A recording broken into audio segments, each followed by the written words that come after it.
Have you ever thought where would you be if you'd never given up on your goals or dreams? Today is the 2nd of July 2025, and in today's video we will talk about goals and what if.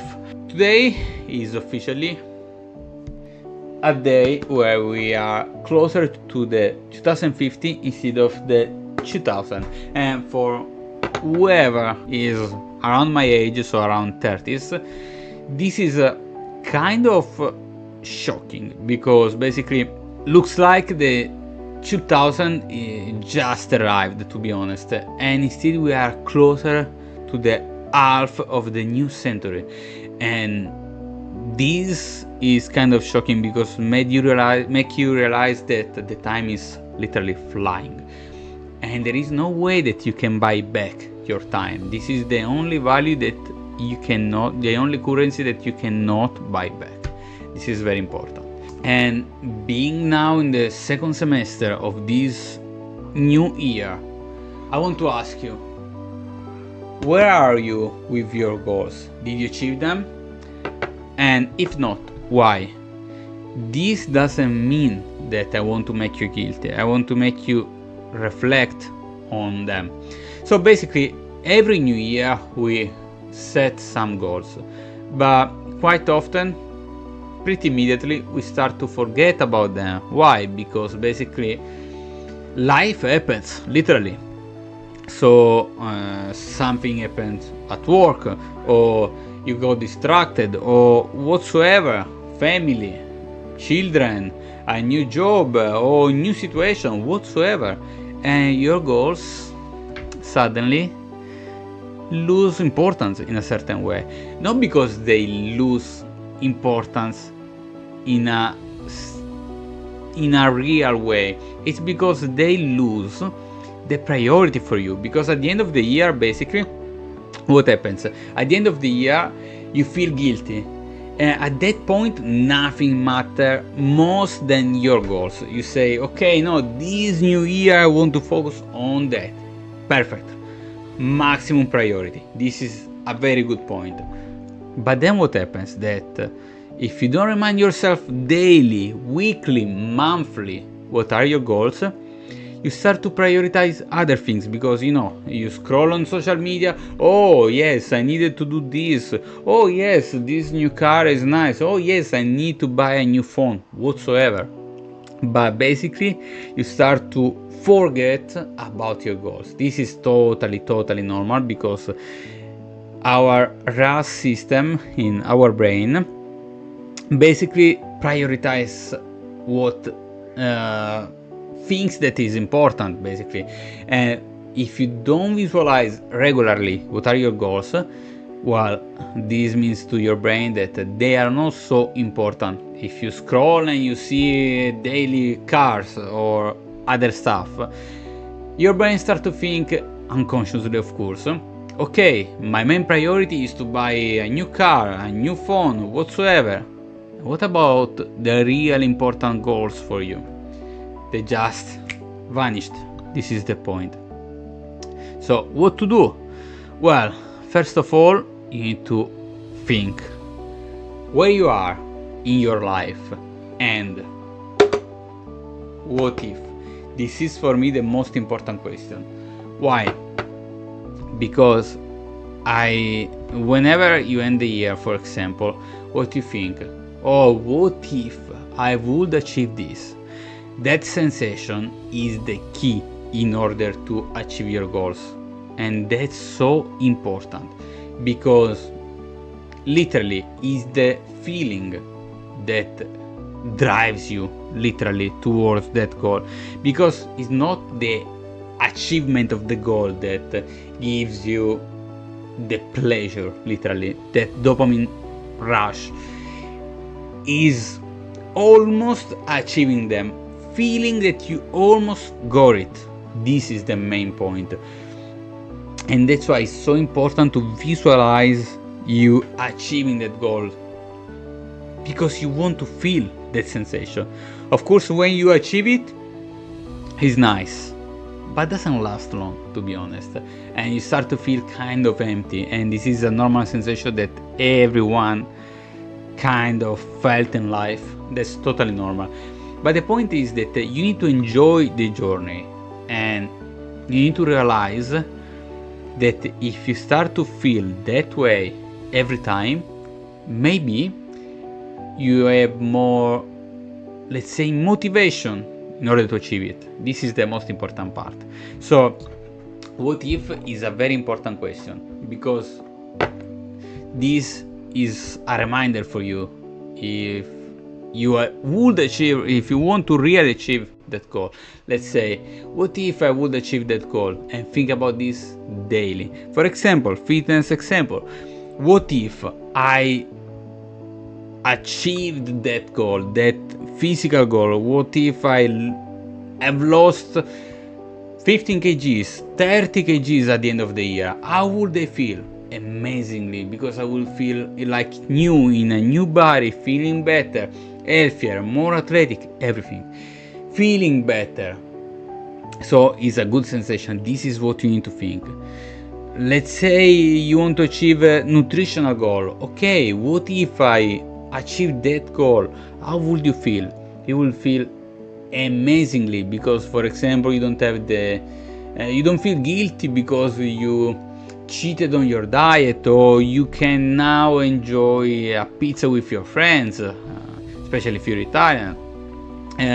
You can go out and feeling good because you know you are on track, even going out, because you know with a flexible diet you can enjoy your life without feeling guilty, and at the same time you are still on track. This is the point, and this is what you want to achieve. But if you forget and daily do small bad habits, bad actions, let's say, at that point you feel guilty because you know that you're not working towards your goal. This is the point. Okay, what to do? So I can give you a personal example. So my goals for the new years were to achieve like a shredded physique again, like I was last summer, so 1 year ago, and at the same time focusing on my business a lot and achieving like a very successful business, like going towards the millionaire status. Of course, I don't care about the money, and this is a problem because this don't drive me. This don't drive me. Yeah, nah, doesn't drive me. That's the right answer, the right form. So I'm not a kind of money-driven person. So this is a kind of good thing, yeah, but this doesn't push me. So I need to work on something that can push me. What pushes me then? And I realized that, for example, in order to push me, I need to go or towards something that is pleasure, or running away from something that I fear the most. So the pleasure, so being a millionaire, is not that much because I live with simple stuff. I'm not a guy that spends much, etc. But I'm a guy that is very afraid of losing of the money, going bankrupt.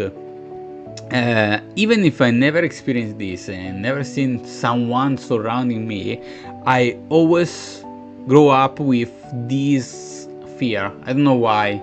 Maybe the environment that was surrounding me, because I don't know. Sicily is a poor environment, unfortunately, and there aren't so many jobs, and people generally are poor, and I don't know. I grew up in this way, and I need to work, let's say, using positively this fear.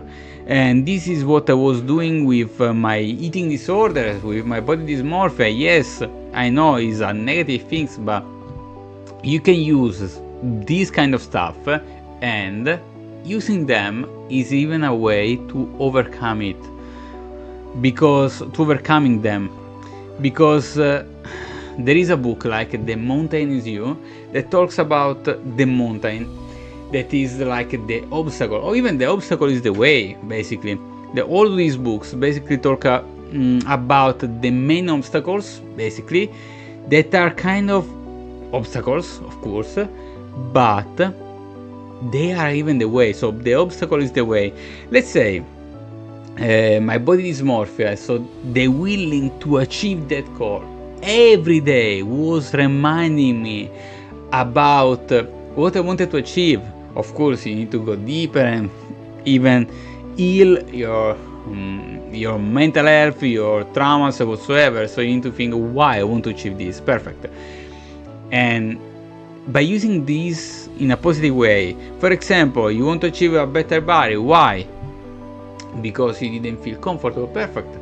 Why? Start with your why. So start thinking about why you want to achieve those goals, how would change your life, and how you can use your fear in a positive way and at the same time working on them. So this is the point. And so my goals were, for example, this one and the body at the same time. And yes, for example, for the body, when I achieved my goals and I accepted myself finally, I was like, okay, now what? Of course, this was wrong because I felt like better, I achieved what I wanted, but now I changed my point of view. I accepted myself, but I want to see myself healthy. I want to see that I'm athletic, full of energy and whatsoever, and this is an healthy way to let's say set some goals, because we shouldn't follow our fears on desires based on traumas, but this is a way to work around them, at the same time to understand why we really want them. So let's use this kind of stuff. Let's do some inner work, shadow work, so work on yourself. And in order to achieve them, think, okay, I have these goals, I know why I want to achieve them. Maybe I even have a plan. Normally we do the plan at the beginning of the year. Now think about the system. What stopped you from achieving those goals? For example, talking about my body, why I didn't achieve that? Because I was too distracted. So I was all over the place, I moved country, I was distracted with so many stuff, and the business was just an headache to me. And I couldn't focus, to be honest. And when I came in Southampton, first of all, why Southampton? Because my goal on the long term is to live a life in holiday, literally. And when I reached Southampton, I was like, I don't know nothing about this town. I didn't even do any research. I knew nothing. Imagine that when I arrived, I was going to live like in the north part, that is like far away from the center. It's not like somewhere where I want to stay. I want to stay nearby the sea or whatsoever.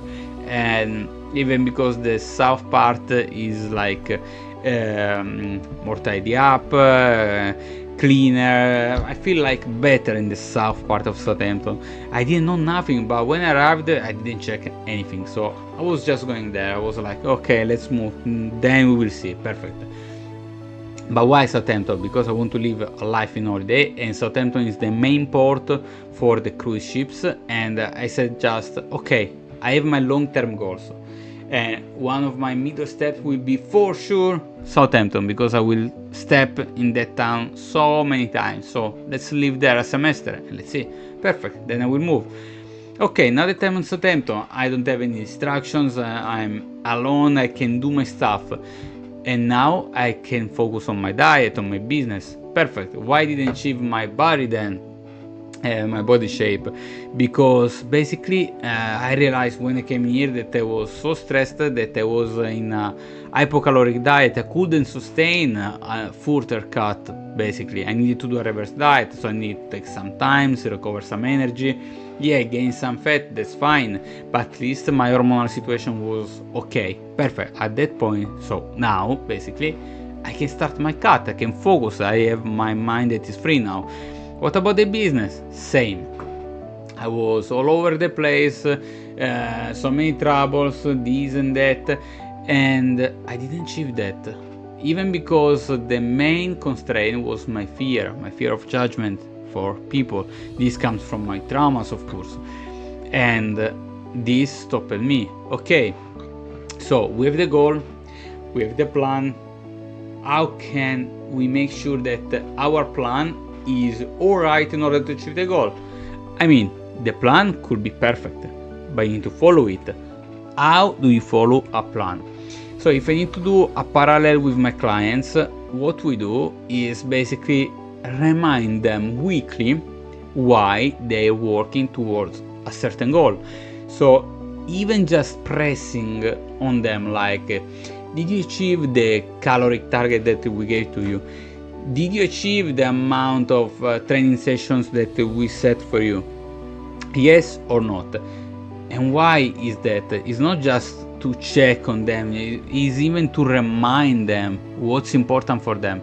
Because you know, when you have job to do, so when you are at work and when you are stressed for other stuff, you kind of forget what are your priorities. Because yes, everyone needs to work because they needs to have money to live and whatsoever, but what are your life priorities? You totally forget. You think about the others in a certain way, and what about you?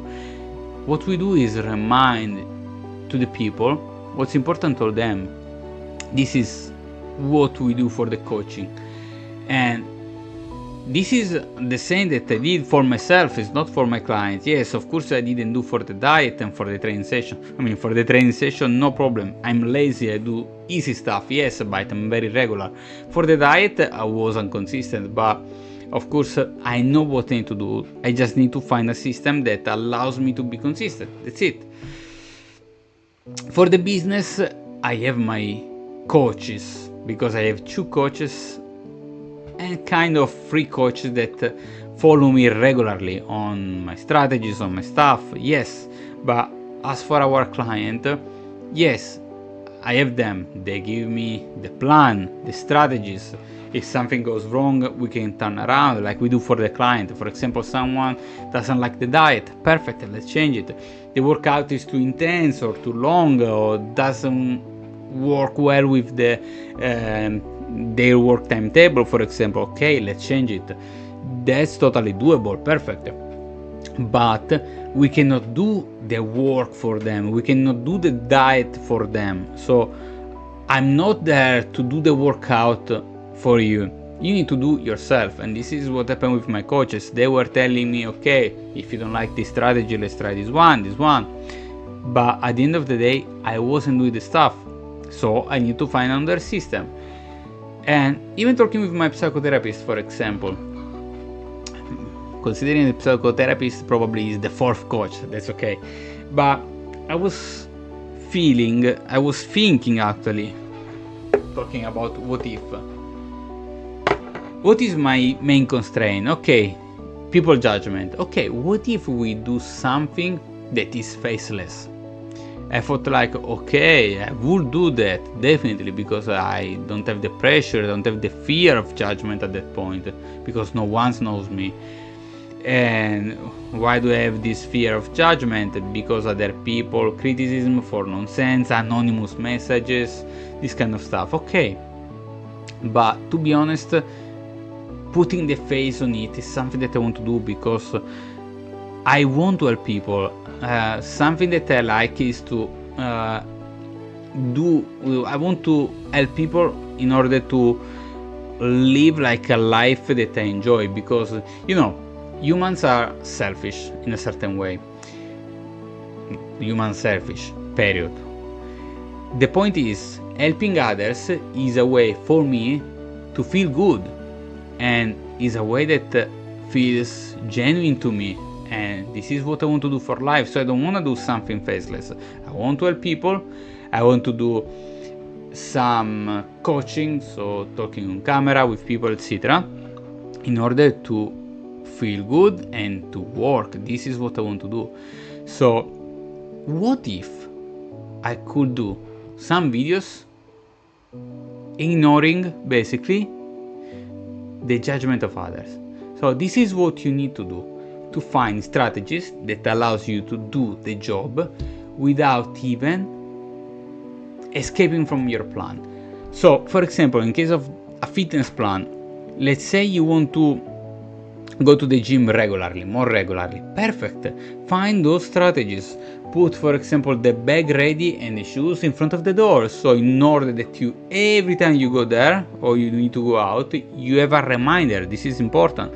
Or for the diet, if you have something, for example, chocolate, could be even dark chocolate, doesn't matter. Still lots of calories. Is healthy, yes, but does this help you with your diet? Maybe yes, because we need some comfort food. Comfort food, if it's in the plan, for example, if it's like suitable for the plan. If it's just a cheat, this doesn't help you with your diet. So let's say you don't have the chocolate because as cheat day, even if in a flexible diet there are no cheat day, you can enjoy the food, but with a certain criteria.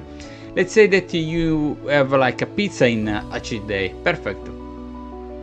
If you have pizza but you don't have chocolate, for example, but someday where you are very stressed, you find this chocolate and you eat the whole pack.